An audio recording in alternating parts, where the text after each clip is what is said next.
Mesdames et messieurs, bonjour et merci de nous suivre sur True TV et en simultané sur Watt FM pour votre émission Le Tribunal de l'actualité. C'est le plus grand rendez-vous de l'information d'ici et d'ailleurs et je suis Serge Kaboré, celui-là même qui préside ce tribunal en ce jour 23 juin 2022 et je suis accompagné par les juges au siège à qui nous disons bonjour.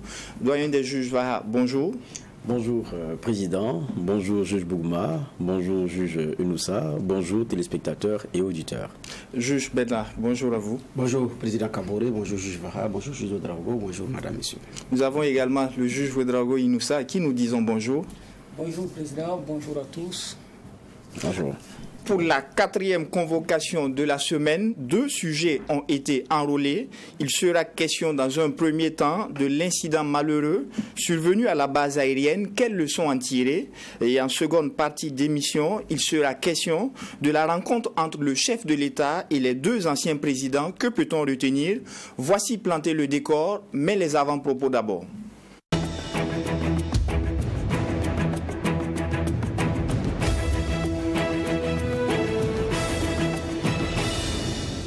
Juge Bernard, qu'est-ce qui retient votre attention pour la présente convocation? Ce qui retient notre attention, c'est la République démocratique du Congo, avec l'arrivée de la dépouille, si on peut l'appeler ainsi, de Patrice Emery Lumumba, 61 ans après, qui revient au Congo. Mais je dis bien, si on peut parler ainsi, parce que c'est la dent de souvenir qui avait été gardée, réclamé à corps et à cri par la famille. 61 ans après, la Belgique a accédé à cette requête. Et puis bon, voilà. Quand on regarde tout le cérémonial qui accompagne et tout ce qui a été mis comme protocole, parce que c'est le protocole normal d'un rite funéraire, d'obsèques que nous avons observé. Depuis la prise du cercueil jusqu'à la cérémonie de départ, vous suivez la vidéo, tout le protocole, c'est le rituel qui va avec. Le discours également plein d'émotions du Premier ministre belge qui reconnaît en tant que démocrate, en tant que libéral, en tant qu'humain, que ce qui s'est passé c'est odieux, c'est indéfendable et ce n'est pas normal.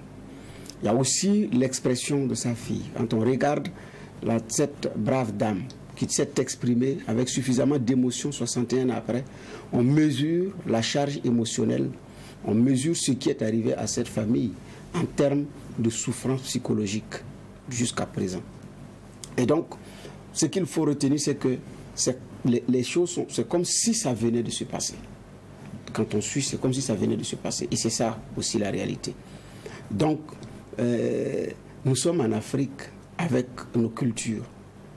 Et donc, qui retourne pour être enseveli dans de bonnes conditions, pour qu'un deuil puisse être observé, pour que son âme repose en paix. Sur le plan spirituel, ça a aussi un sens. Donc, ce n'est pas que du folklore. Effectivement, quand on regarde tout ce branle-bas, toute cette émotion, toute cette organisation, si on résume ça seulement à une dent humaine, c'est comme si ça n'en valait pas la peine.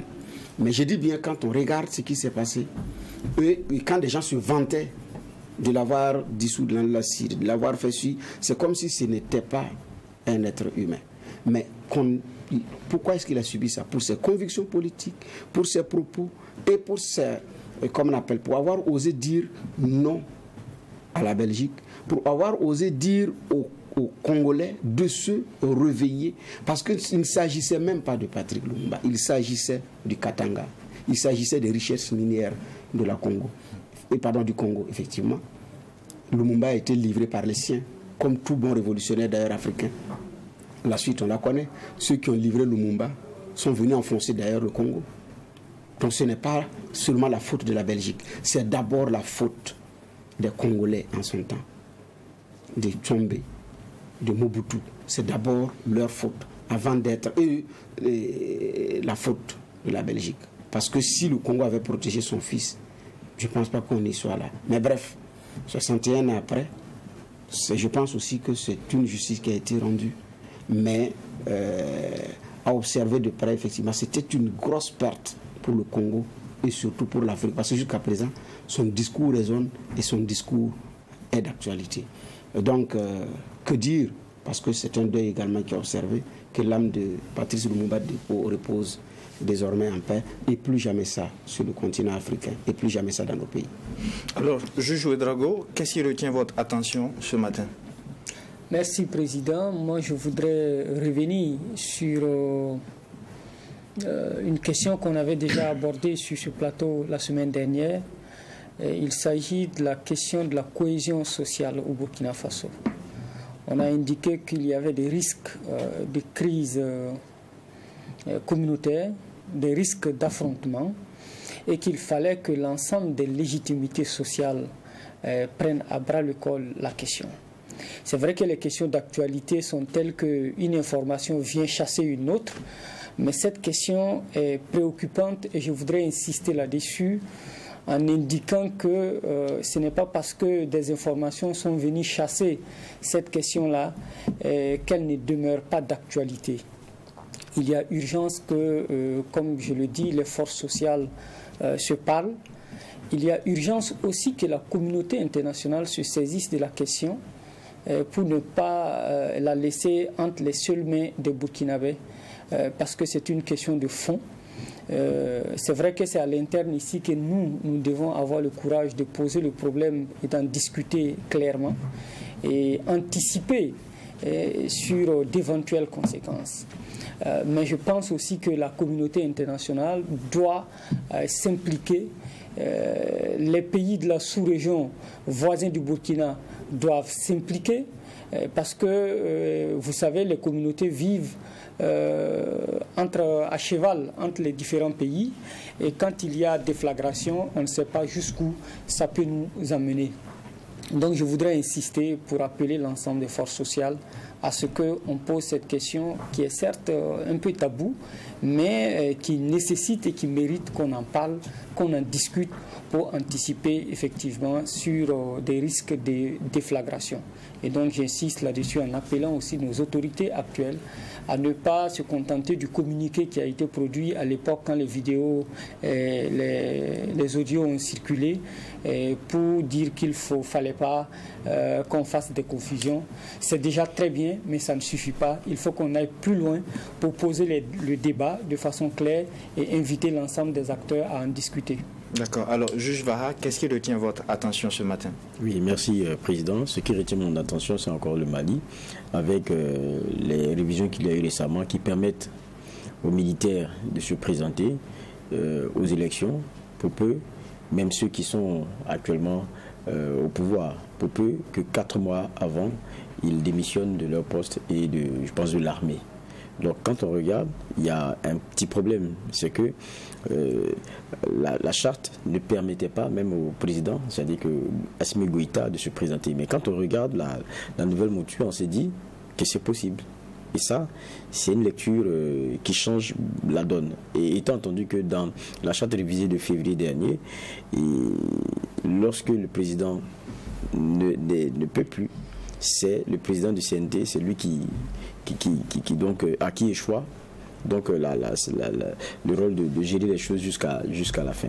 Donc ça veut dire que quand on regarde, Assimi Goïta peut aujourd'hui se présenter à l'élection présidentielle pour peu qu'il respecte la dernière. C'est vrai que ça n'a pas encore été promulgué, mais qu'il respecte la dernière révision et que donc ce soit celui du CNT qui organise les choses jusqu'à la fin.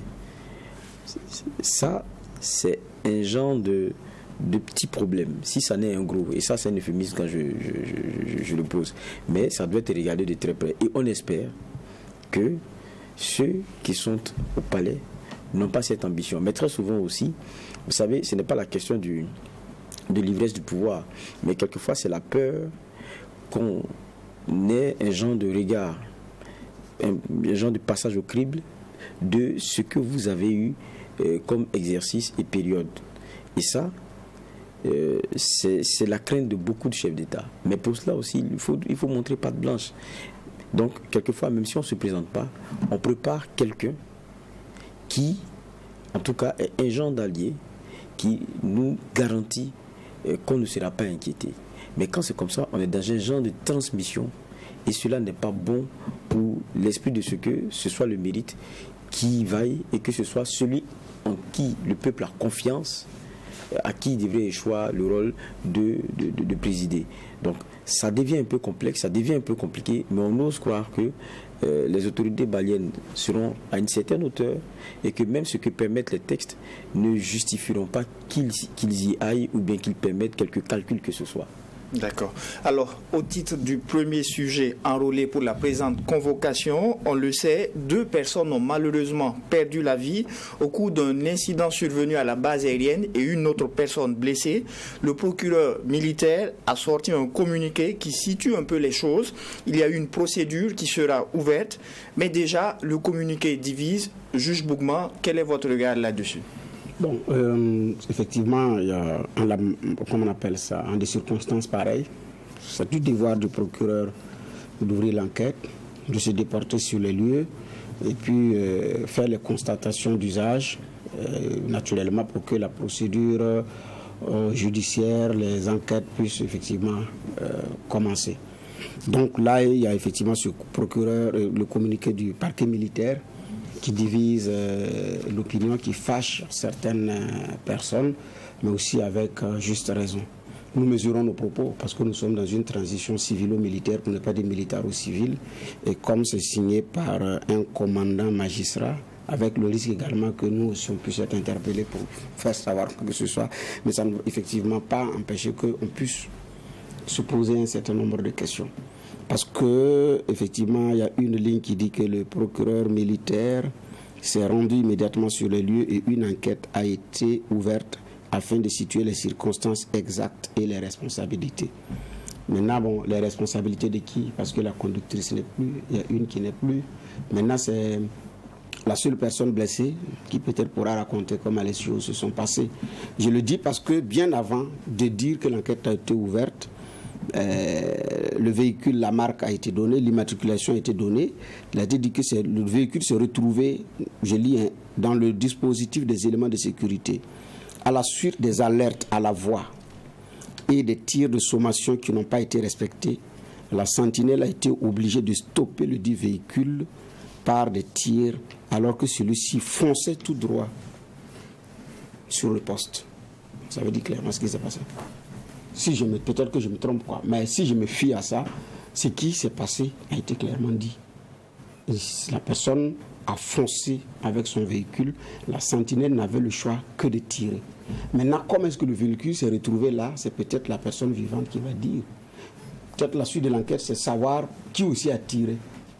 Et peut-être pourquoi. Je ne sais pas. Sinon, le communiqué le dit. Quand vous lisez le communiqué, on a l'impression que ça veut dire le véhicule s'est retrouvé, on ne pouvait faire autrement que d'ouvrir le feu. D'accord. C'est ce que ça veut dire. Et d'ailleurs, pour terminer, il y a ce qui a été dit, que le parquet militaire saisit ce malheureux malencontreux incident pour appeler la population à la coopération et au respect des périmètres de sécurité des installations sensibles. D'accord. Alors, à Dougou, pour le moment, officiellement, on ne nous a pas encore notifié les installations sensibles. Et ce n'est pas la première fois, peut-être on pourra revenir là-dessus, où il y a d'autres qui se sont trompés, qui se sont retrouvés dans des périmètres sans le savoir, et parce que aussi on a aussi des moyens de communication ou des moyens d'indication de GPS parlant. Certains se sont retrouvés au port de Kossia, mais ont failli également payer les frais parce que le GPS leur a conduit alors qu'ils venaient d'arriver au Burkina. Il y a ces cas-là aussi. Donc bon, bref, en tout cas, le communiqué divise quand on tient compte d'un certain nombre de choses pour quelqu'un qui doit ouvrir une enquête. Parce que ce qui a été ici, c'est dit, c'est comme si la personne qui a... Voilà quoi. Donc, en tout cas, ça divise et moi, je partage l'avis de ceux qui ne sont pas d'accord avec certaines parties de ce communiqué. En attendant que peut-être nous tous, on se retrouve également à nous défendre devant qui des droits. D'accord. Alors, juge Ouedraogo, dans la forme et le fond de ce communiqué, quel est votre regard également? Moi je pense que le communiqué vient à propos parce qu'il fallait bien entendu expliquer aux Burkinabés ce qui s'est passé. Je ne vais pas revenir sur ce que le juge Bougma a indiqué tout à l'heure, mais il est évident qu'on n'a véritablement pas besoin d'une enquête pour savoir qui a tiré, puisqu'on sait quel élément était de faction. Et au moment précis où il y a eu cet incident.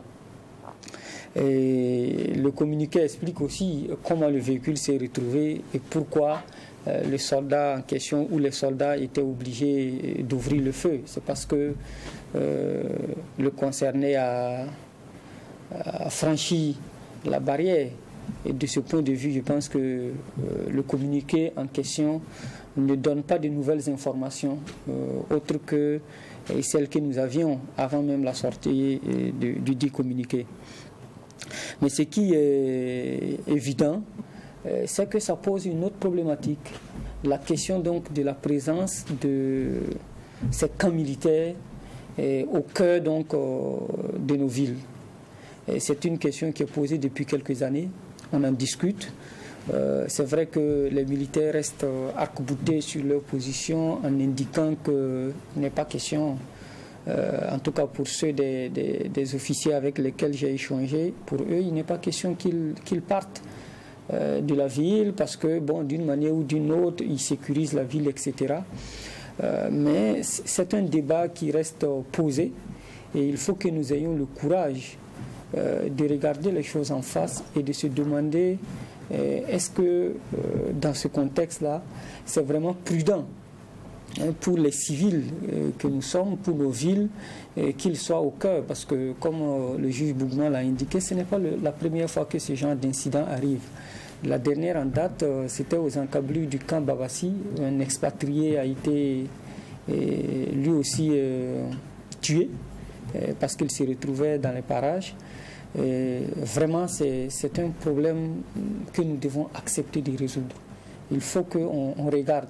Je sais que les urbanistes, lorsqu'il était question de travailler sur le projet du Grand Ouaga, ont posé ce débat de la nécessité pour nos camps militaires de quitter la ville. Ils peuvent être aux alentours, mais à l'intérieur, maintenant, c'est très risqué. Mais les militaires s'étaient opposés à l'époque. Et puis bon, donc c'est comme si c'était un type de forcing qu'ils faisaient pour rester en ville. Et l'incident qui est arrivé la dernière fois, à mon sens, est l'incident de trop qui devrait amener donc nos autorités militaires à prendre conscience. L'autre élément sur lequel je voudrais insister, c'est le fait justement qu'on puisse franchir un certain nombre de barrières et arriver à un stade où les gens sont obligés d'allumer le feu. Ça veut dire que les balises ne sont pas bien faites. Je ne vais pas donner de leçons militaires à qui que ce soit, mais j'imagine que s'il y a des barrières, donc ça s'appelle barrière, il n'y a pas de raison qu'on puisse franchir aussi facilement ces barrières-là et arriver à un stade où, effectivement, la seule solution qui reste, c'est d'ouvrir le feu sur les individus. Mais là, on va passer le temps, malheureusement, à se tuer comme des petits lapins à Ouagadougou. Et ça pose la question aussi de la frilosité de nos forces de défense et de sécurité. C'est vrai qu'il y a la pression en ce moment, l'insécurité est grandissante, mais un flic, ça doit aussi pouvoir garder le sang-froid face à certaines choses, et gérer le stress pour ne pas avoir à ouvrir le feu à la moindre occasion. Dès que quelqu'un franchit la barrière, immédiatement c'est le feu, alors qu'on sait que il y a des parties du véhicule qui peuvent être atteintes sans qu'on ait, pour immobiliser le véhicule, sans qu'on soit obligé vraiment de tirer sur ces personnes-là. Et c'est très regrettable. On espère que nos autorités tireront toutes les leçons et que plus jamais ce genre d'incident-là n'arrive. D'accord. Alors, juge Vaha, il est indéniable que la présence de ces camps militaires en milieu urbain est parfois source de danger. Quel est votre regard là-dessus? Oui, ça c'est un problème qui est vieux et qui est posé depuis fort longtemps. Habituellement, ce à quoi on est habitué, c'est-à-dire que quand vous progressez en entrant, c'est voir du militaire, voir du gendarme, voir du policier. Mais chez nous, c'est un peu différent. Où tout le monde se retrouve dans la ville et même quelquefois, c'est des militaires qui tabassent le policier. On en a parlé ici. Bon, quand on se marche sur les plates-bandes, c'est ce qui arrive à la fin. Mais est-ce que ce n'est pas source de problème pour nous? Les exemples sont légion. 2 personnes qui se sont retrouvées face à des camps parce qu'il n'y avait rien qui indique que la voie que vous empruntez, elle n'est pas bonne pour vous.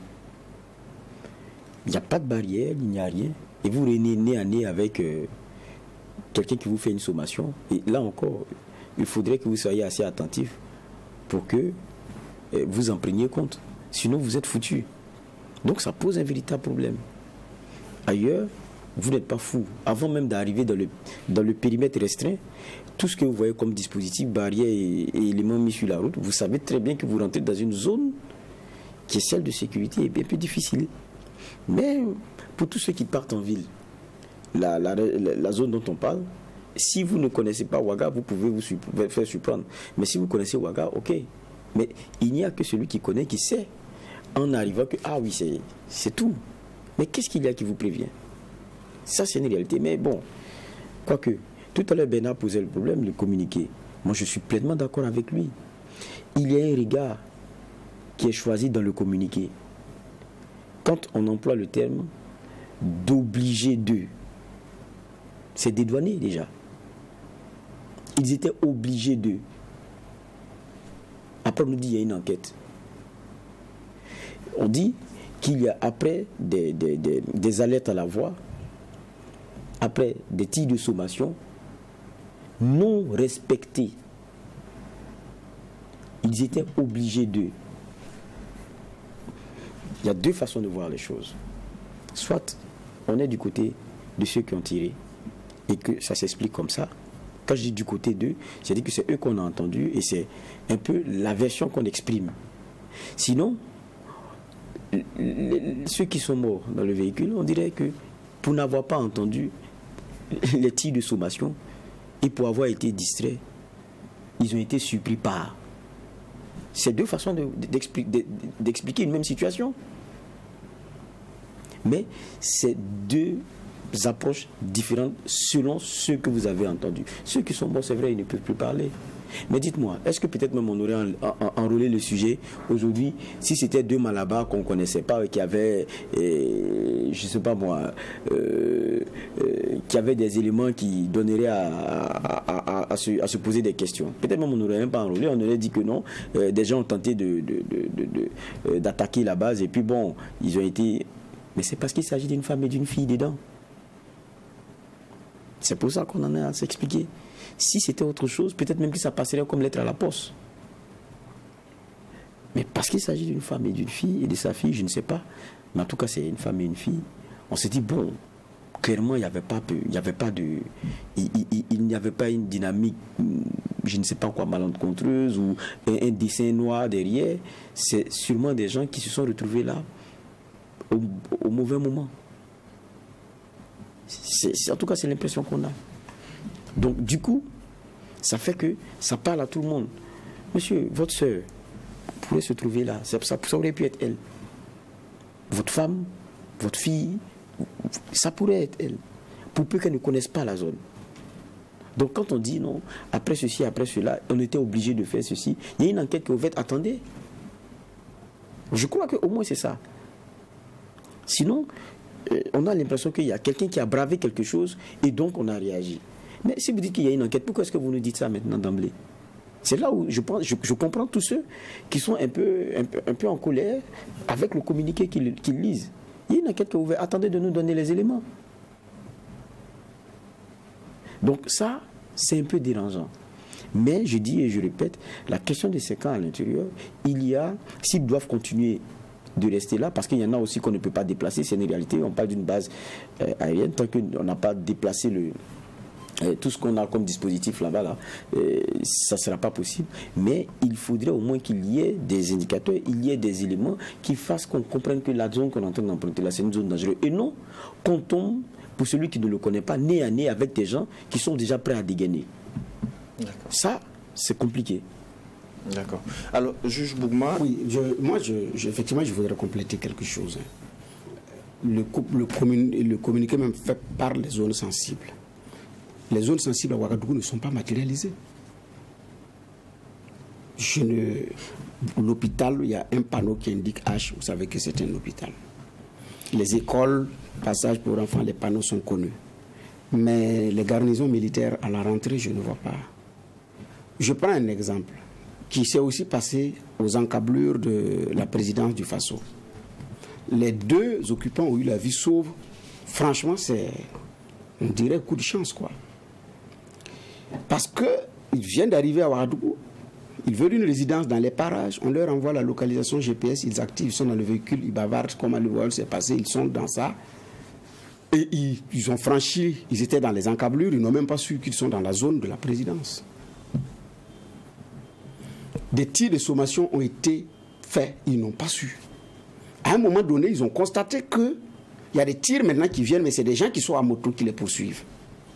Et qui tiraient pour les obliger à s'arrêter. Donc la personne qui conduit a pris peur.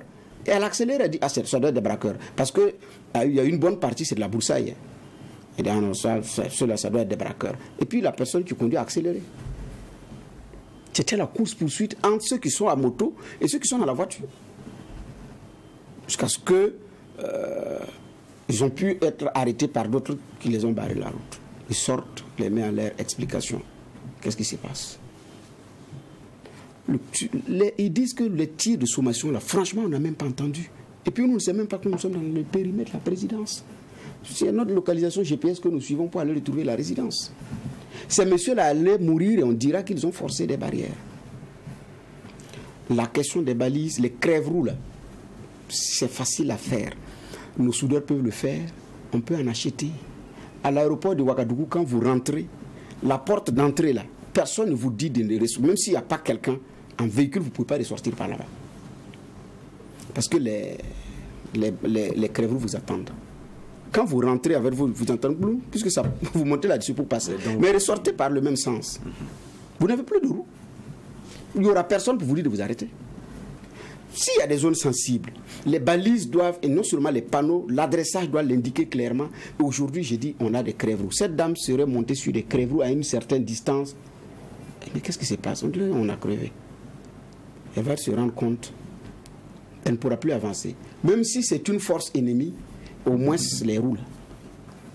Ces balises-là auraient pu régler un certain nombre de choses. Mais si on n'en a pas, quand vous prenez l'autre axe de Koulouba, pour aller à la base aérienne, bon, on a bloqué la route, les citoyens ne peuvent plus passer par là-bas.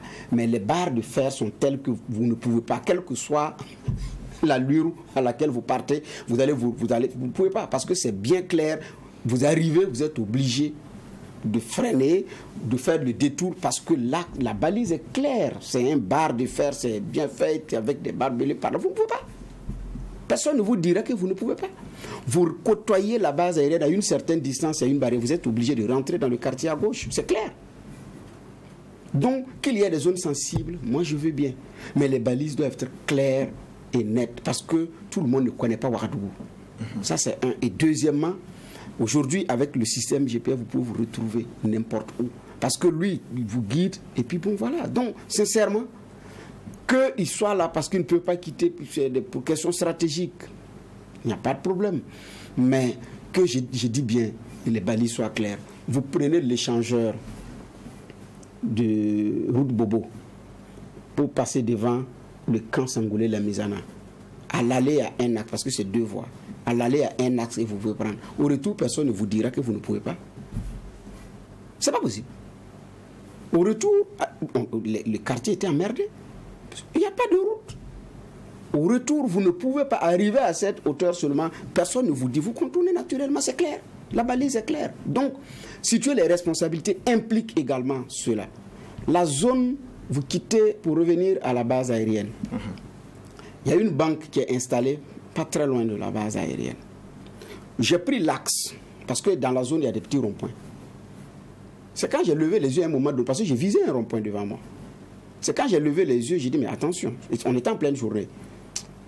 Monsieur, apparemment, vous allez là, vous êtes en train d'entrer dans l'ancien train. Bon, vous connaissez, j'ai vu 2 soldats qui sont arrêtés. J'ai contourné, je n'ai même pas atteint le rond-point. J'ai fait demi-tour. Et ça, c'est la journée, et j'ai vu, je connais la base aérienne. Donc, pour éviter même d'être interpellé, moi, j'ai fait demi-tour. Il y a combien qui connaissent Ouaga? Ici, c'est la nuit.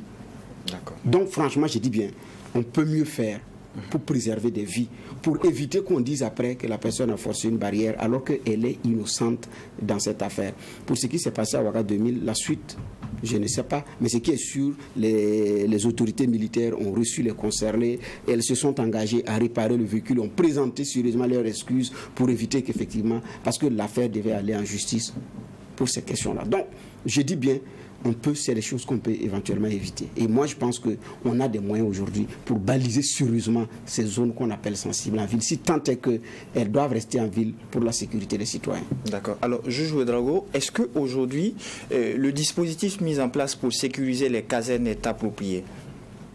C'est ce que le juge Bougouma disait tout à l'heure. Bien entendu, ce n'est pas approprié. Si c'était approprié, la bonne dame n'aurait même pas eu le temps d'arriver dans une zone où on est obligé d'allumer le feu. Si elle a atteint là-bas, ça veut dire que clairement, les balises ne sont pas bien faites. Et comme j'ai dit, ce n'est pas la première fois. Ça veut dire donc que nos balises ne sont pas bien faites et que nos camps même sont exposés. Et cette dame-là, des informations que j'ai pu recevoir, c'est qu'elle n'est même pas de Ouagadougou. Elle est venue d'une province. Donc ça veut dire clairement qu'elle ne connaissait pas véritablement vers quoi elle s'engageait. Sinon, elle ne l'aurait pas fait. Maintenant, si le message que l'on veut nous envoyer, c'est de dire que chaque fois que nous franchissons une barrière de ce type, ce qui nous attend, c'est la mort, ça veut dire vraiment que les camps militaires doivent véritablement partir. Voilà, parce qu'ils sont là pour nous. Ils sont là pour nous protéger. Ce n'est pas l'inverse. Donc s'ils sont là pour nous protéger et s'ils justifient leur présence par le fait qu'ils veulent véritablement nous protéger, mais dans ce cas, il faut qu'ils revoient. Parce qu'ils ne peuvent pas vouloir nous protéger et en même temps nous devenons des cibles potentielles. L'autre aspect, là encore j'insiste, je ne suis pas un spécialiste militaire, mais le bon sens veut que quand il y a des camps par exemple en plein centre-ville, nous sommes certes dans une guerre asymétrique, mais si des ennemis devraient bombarder ces camps-là, qui sont au cœur de la ville, mais c'est les populations civiles aux alentours là qui vont en pâtir. Donc de ce point de vue déjà, je ne sais pas pourquoi. À l'époque, certains avaient dit non, c'est juste l'administration, etc. Et si c'est le cas, bon, on peut faire en sorte que ce ne soit pas des lieux tellement dangereux que, bon, voilà. Aujourd'hui, c'est difficile pour les populations déjà de vivre avec ces camps où il faut slalomer, il faut éviter certaines routes, etc., qui sont complètement barrées, il faut faire de grands détours. Mais nos autorités doivent avoir le courage vraiment de commencer d'entamer cette réflexion-là. Même la base aérienne et l'aéroport sont aujourd'hui mal situés. Heureusement que nous avons un projet, un nouveau aéroport qui c'est vrai, a pris du retard et dont la situation aujourd'hui oblige à accélérer. Mais sinon, même la base aérienne et l'aéroport sont dans des positions où c'est très dangereux et très risqué. Parce qu'un malheur peut arriver. Heureusement, jusque-là, on a été épargné, mais il ne faut pas attendre que ça arrive. Il faut anticiper. Donc, je pense que véritablement, il ne faut pas qu'on fuit les débats. Pour une fois, il faut les résoudre. Sinon, ces genres d'incidents-là vont se multiplier et à un moment donné, les gens vont finir par se révolter parce que bon, ça ne peut pas continuer comme ça. Si vous êtes là pour nous protéger, on peut, la police est là.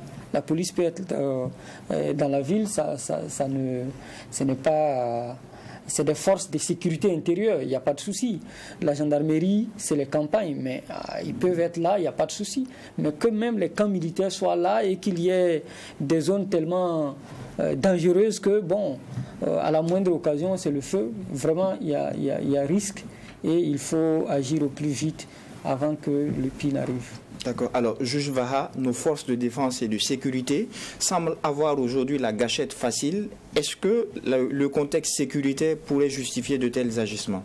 Non, moi je ne parlerai pas de gâchette facile. Il faut comprendre aussi que quand vous êtes dans certaines positions, vous ne pouvez pas juger au quart de tour et puis, je ne sais pas moi, évaluer les choses et se dire que non, il y a ci, il y a ça, ça va très vite. Donc ce n'est pas une question de gâchette facile. Et puis je crois que les sentinelles que vous venez de trouver, c'est ça le problème que nous posions. Il devait y avoir des éléments qui fassent que on soit sûr que celui qui arrive jusqu'à eux, c'est quelqu'un qui a un dessein clair. On ne peut pas se tromper et arriver à eux. Maintenant, si eux, de leur position, ils doivent juger au cas de tout pour à la fois protéger les bases pour lesquelles ils sont là et leur vie, ça sera compliqué. S'il faut à chaque fois regarder 20 personnes qui passent, qui tournent, qui passent, qui tournent, il y a un problème. Il ne faudrait même pas qu'on ait accès à eux.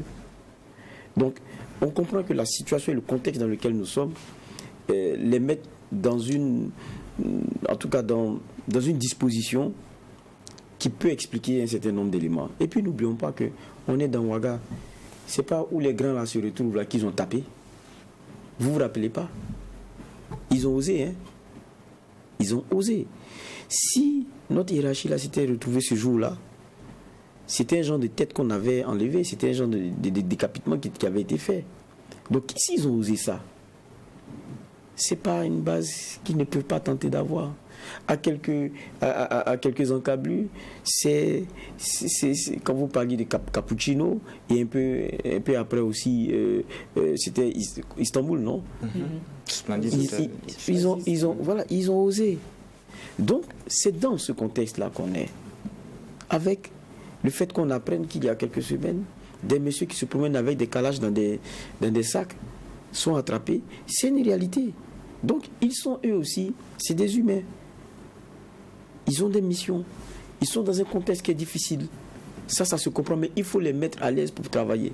Parce que quand on est dans un contexte pareil, dans une réalité pareille, on ne peut pas permettre qu'il n'y ait pas de balise et qu'on vienne leur tomber là-dessus à chaque fois. Et qu'ils doivent, eux, juger de la dangerosité de ce qui est en train d'approcher. Non.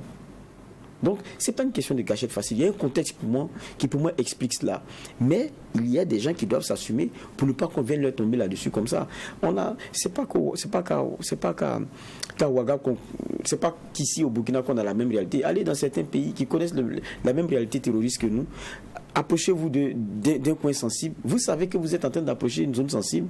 Les barrières que vous avez, le contrôle que vous avez avant même d'y arriver. Avant même de voir le portail même de loin là, vous savez que c'est ça. Mais on ne peut pas avoir ça comme ça. Mais c'est normal parce qu'on n'a pas tant pensé les choses. Il y a quelqu'un qui me faisait la confidence, mais c'était ailleurs, et qui disait, mais quand vous regardez même le président, l'ancien président Roch Kaboré, où il était à la Padoua, il a dit, mais c'est pas possible, dans un pays terroriste et tout, vous aviez un président qui pratiquement est à la merci. C'est ce qu'il disait. Et il n'avait pas tort. Après, voilà ce qui est arrivé. Donc je veux dire quoi? C'est qu'on doit repenser un certain nombre d'éléments. On est dans un contexte et on est dans une situation. Si peut-être on avait pris les garde-fous, on avait posé les garde-fous, on aurait sauvé la situation de cette dame. On aurait sauvé même beaucoup d'autres situations. Et j'ai dit encore, c'est parce que c'est une femme et une fille que ça nous parle et on est en train d'en discuter aujourd'hui. C'était deux malabars avec un faciès qui est bizarre. Je vous assure que ça serait passé comme ça et puis on dirait, bon, il y a des gens qui ont tenté et c'est fini. Ça serait un fait divers. Mais c'est parce que quand on donne les identités, on se dit, bon, ces personnes-là ne voulaient pas faire ce qu'on pensait. Donc, sûrement, ceux qui ont tiré aussi auraient dû. Et voilà pourquoi on en parle. Mais il faut que, après, je pense qu'il faut tirer les leçons. Et les leçons qu'on doit tirer là, c'est ça. Éviter que celui qui ne maîtrise rien à Ouaga là, vienne se retrouver nez à nez avec des gens qui sont dans un contexte qui est difficile. Parce qu'eux aussi, on les comprend. Ce n'est pas facile. Taper 3-4 heures en train de faire la sentinelle et à regarder à chaque fois des véhicules qui viennent vers vous et qui tournent, et il y a un qui fonce tout droit, vous vous dites, bon, lui il est au courant. Donc c'est ça, c'est des réalités. D'accord. Alors nous passons au deuxième sujet enrôlé pour cette 4e convocation de la semaine.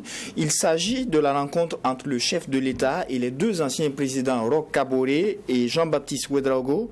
Déjà dans la forme, est-ce que cette rencontre a été bénéfique, juge Bougma? Bon, j'en avais fait un avant-propos. Est-ce que dans la forme ça a été bénéfique? En tout cas, dans la forme, ça a permis aux Burkinabés de voir le président Kaboré longtemps après et de savoir également que son régime entre griffes continue parce qu'il a vraiment perdu du poids. Et également de voir l'ancien président Jean-Baptiste Ouédraogo très discret, tout sourire, avec le président Damiba également tout sourire. Mais ça c'est juste pour les photos, peut-être qu'après il y a eu des visages qui se sont serrés. Alors, dans la forme, vous le dites si bien, est-ce que ça a été bénéfique? la forme laisse songeur. Parce que pour quelqu'un qui est pratiquement reclus, privé d'un certain nombre, privé de sa liberté, dont l'accès est même très très difficile, dont les heures de visite même de sa propre famille sont contingentées, bon, parler de bénéfique, je ne sais pas. C'est comme si vous sortez un détenu pour venir vous rendre visite et puis vous le ramenez, quoi. Donc, dans ça, ce sont des éléments de forme, quoi. Maintenant, dans le fond, on y viendrait. L'autre élément de forme, ce ne sont pas les deux anciens présidents qui sont au Burkina, Yamba Michel. Est-ce qu'il a refusé de venir? Est-ce qu'il n'a pas été appelé? Donc, il y a aussi, si c'était les anciens présidents, les deux ne sont pas les seuls. Yamba Michel est un ancien président de la République qui fait la navette et qui préfère sa ferme à Komsilga et tout. Donc, c'est aussi l'autre élément qui laisse penser que d'un point de vue forme, cette visite certainement a été organisée avec la médiation de l'ancien président Jean-Baptiste Ouédraogo pour que le président Damiba puisse parler au président Kaboré sur un certain nombre de choses. C'est ce que je me dis, ça c'est ma lecture personnelle. Les éléments de forme que j'ai vus, de mon point de vue, la rencontre c'était peut-être entre Damiba et le président Kaboré. Mais pourquoi est-ce que ça a été médiatisé, quel est l'effet recherché? Parce que c'est surtout ça. Quelle est l'intention qui se cache derrière ce que j'ai appelé mise en scène, et j'assume, de cette rencontre? D'accord. Alors, est-ce qu'aujourd'hui, cette rencontre permet de décrisper l'atmosphère au niveau de l'ancien régime, juge Ouédraogo? Je ne sais pas si ça permet de décrisper, parce que le président Kaboré était dans la posture d'un prisonnier, entre guillemets, et donc les partis qui étaient proches de lui et son principal parti aussi, le MPP, a toujours réclamé qu'il soit libéré. Des leaders d'opinion, des citoyens burkinabés aussi ont toujours donné de la voix pour dire que bon, si vous n'avez rien à reprocher au monsieur, ce serait bien de le libérer afin donc qu'en tant que citoyen il puisse vaquer tranquillement à ses occupations. Et pendant que les gens étaient dans ce bras de fer, un beau matin, on voit le président du Faso en compagnie donc, de celui qui lui a fait le coup d'État. Bon, ça interroge. On sait effectivement que la présence du président Jean-Baptiste Ouédraogo peut être juste considéré comme le fait d'un accompagnateur, de quelqu'un qui accompagne le président Kaboré pour voir le président Damiba. C'est tout. Sinon, je suis persuadé que l'idée de dire que c'était juste face à la situation nationale, il fallait que les présidents se parlent, etc. Moi, je reste dubitatif. Je ne pense pas que ce soit ça. La question est ailleurs. Pour moi, c'est le débat de la réconciliation nationale entre politiques qui est en train de se dessiner. L'absence justement du président Michel Kafando interroge pourquoi il n'y était pas. Ça, c'est une question que tous les Burkinabés se sont posés. Et maintenant, il appartient à ceux qui ont initié cette rencontre-là de nous donner des explications. Moi, je pense que le président Kafando n'a pas voulu s'associer à cette démarche-là, dont l'objectif, justement, non dit, est de ramener le président Compaoré. C'est vrai que c'est un débat qui était en cours déjà avec le président Kaboré, mais il est évident que avec le président Damiba, il y a des velléités d'accélérer justement ce retour du président Blaise Compaoré. Mais le problème, c'est que le président Kafando est celui qui a rouvert le dossier Thomas Sankara. Et on sait que dans ce dossier Thomas Sankara-là, le président Blaise Compaoré a été condamné à perpétuité. Et si c'est le cas, comment il peut être encore celui qui va dire, bon, revient dans une sorte de réconciliation impunité? Parce que ce qui se dessine, c'est ça. Les gens ne sont pas contre la réconciliation nationale, mais c'est la réconciliation nationale qui veut se faire de façon mouta-mouta que les gens ne veulent pas. Parce qu'on a vu de par le passé ce type d'expérience-là, où les arrangements entre hommes politiques n'ont pas prospéré. Et donc, tant qu'on voudra faire un bébé sur le dos du peuple burkinabé, ça ne va pas passer. Et je pense simplement que le président Michel Kafando n'a pas voulu s'associer à cette mascarade-là. Et donc, il y a urgence que si effectivement, parce que je peux me tromper, mais j'ai dit si effectivement c'est le cas, le président Damiba, le président Jean-Baptiste Ouedraogo et le président Roch Kaboré doivent revoir leur position, doivent revoir leur posture et dire la vérité aux Burkinabés. Parce que ça ne va pas prospérer. L'impunité, on l'a essayé. Je ne le dis pas parce que je ne le veux pas, mais parce que l'histoire nous enseigne que chaque fois qu'on a essayé ça, ça n'a pas donné. Donc il faut qu'on reste dans l'esprit de l'honnêteté, dans l'esprit de la transparence, dans l'esprit de la vérité, pour que des gens ne soient pas déçus d'un certain nombre de démarches. Sinon, ce qu'on a vu, effectivement, peut être de nature à dire aux Burkinabés, la situation est grave, nos chefs d'État sont en train de se parler, c'est bien, c'est beau, mais ils se parlent de quoi? Et qu'est-ce qu'ils entendent faire? Est-ce qu'ils vont impliquer le peuple? Toute démarche politique qui n'implique pas le peuple, là, finit toujours, après, par donner des fruits à la saveur, en tout cas, rébutant. Donc, pour moi, c'est bien qu'ils se soient rencontrés, mais il y a urgence qu'on dise la vérité aux Burkinabés sur ce qui se prépare. D'accord. Alors, on apprend justement après cette rencontre qu'il se pourrait que l'ancien président Jean-Baptiste Ouedraogo se rende très bientôt à Abidjan, même si on n'a pas toutes les informations. Est-ce que ça veut dire que les nouvelles autorités sont maintenant impliquées dans ce processus de réconciliation, juge Vara? Moi, je rejoins ce que disait tout à l'heure, donc Inoussa. C'est un peu gros, quoi. Ce qu'on est en train de voir, c'est difficile de ne pas voir ça, en tout cas. Quand vous regardez, moi je me réfère au service de communication de la présidence, de ce qu'ils nous donnent comme étant les sujets discutés et pourquoi est-ce qu'on a vu ces trois ensemble.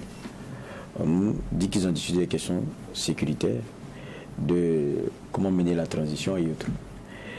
La dernière personne qui a mené une transition dans ce pays, c'est qui? Michel Kafando. Il n'est pas là. On est d'accord. Les questions sécuritaires, ok. La personne avec laquelle on discute, c'est celui qu'on a chassé parce qu'il ne donnait pas les bonnes réponses. On est d'accord. Il y a un souci. Maintenant, le troisième président qui est là, on sait quand il a géré le pays, hein, je ne sais pas si en ce moment on connaissait le terrorisme, on connaissait... Non. Il a fait 9 mois. Voilà. Donc il y a autre chose. Et puis celui que vous recevez, c'est quelqu'un qui vient pratiquement avec des menottes dans la tête. Parce qu'il n'est pas libre. Et tous ceux qui sont autour de lui demandent qu'il soit libre. C'est quoi la mascarade? C'est qu'il y a quelque chose derrière. Le même communiqué du service de communication de la présidence nous dit un mot, réconciliation. Et je vais vous lire la fin, c'est quoi? Cette audience est le début d'une série d'actions envisagées par le chef d'État en vue de décrisper la situation politique et favoriser la participation de toutes les filles et tous les fils du Burkina à l'œuvre de refondation nationale. Donc, ce que l'on a vu hier là, c'est un début. On nous a prévenu. La suite là, c'est ce que vous venez de nous dire. Il va à Abidjan, non? Donc c'est la suite. Donc tout ça, c'est pour ça. Sinon, voir des anciens chefs d'État sur les questions qui nous préoccupent, tous les Burkinabés vont applaudir. Mais ce que le Burkinabé n'aime pas aussi, c'est qu'on le fasse applaudir pour des raisons qui en fait ne sont pas celles qui sont vraies. C'est ça qui dérange. Et on a un léger problème avec un certain nombre d'éléments.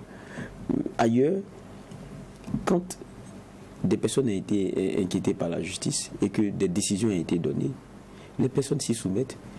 Après, quelquefois, les peines sont revues. Vous savez que pour ce qui est de comment on appelle cela, pour ce qui est de la prison à vie, c'est difficile. Il faudrait que la peine même soit déjà quelque chose de fermé dans le temps pour qu'on puisse se dire que si vous faites la moitié, on puisse vous gracier ou quoi que ce soit. Il y a des conditions même la loi la prévoit, des conditions dans lesquelles ça peut arriver.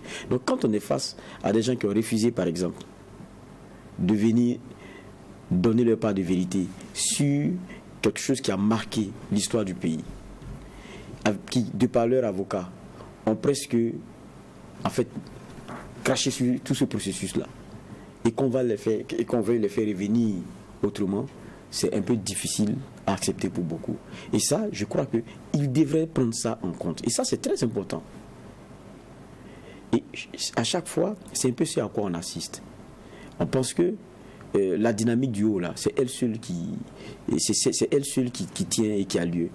Alors que il y a ce que les gens pensent et qu'on vous répète chaque jour.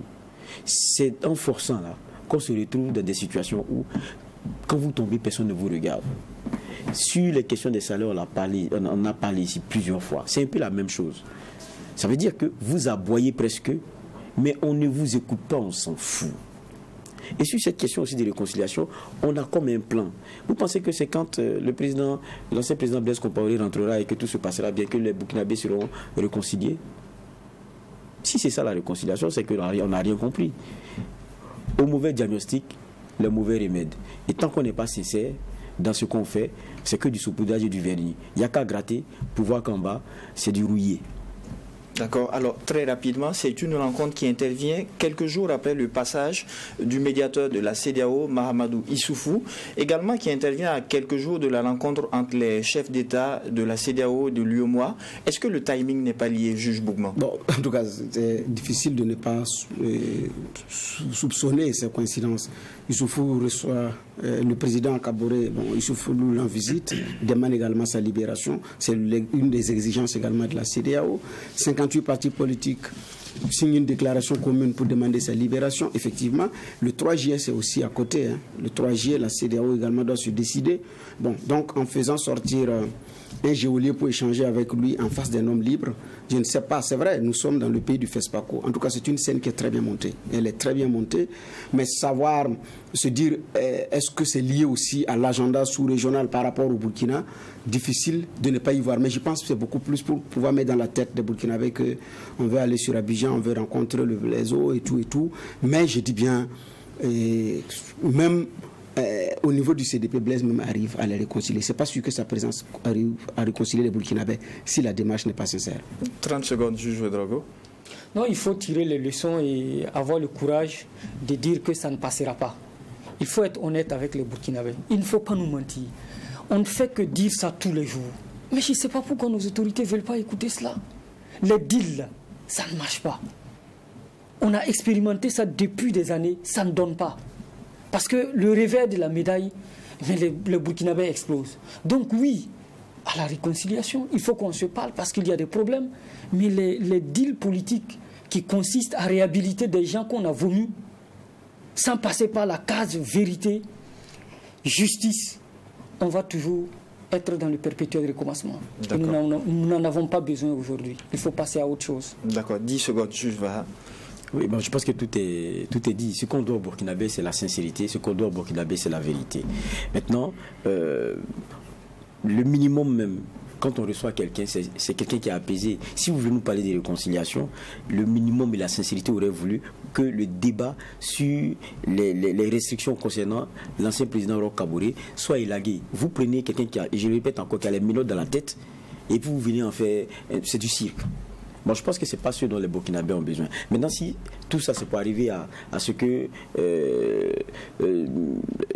l'homme de la terre de Burni revienne ici, bon, on n'a pas besoin de tout ça. D'accord. Alors, c'est ici que nous mettons un point final à la présente convocation. Je rappelle qu'il était question à cette émission de l'incident malheureux survenu à la base aérienne. Quelles leçons en tirer? En seconde partie d'émission, il a été question de la rencontre entre le chef de l'État et les deux anciens présidents. Que peut-on retenir également? Merci aux différents juges pour les angles de regard et d'analyse. Et merci également à l'équipe technique qui nous a accompagnés tout au long de cette émission. Ici au tribunal de l'actualité, la rigueur d'une justice équitable s'applique sur tous les sujets enrôlés. Au revoir et restez fidèles au programme de Tout TV Watt FM.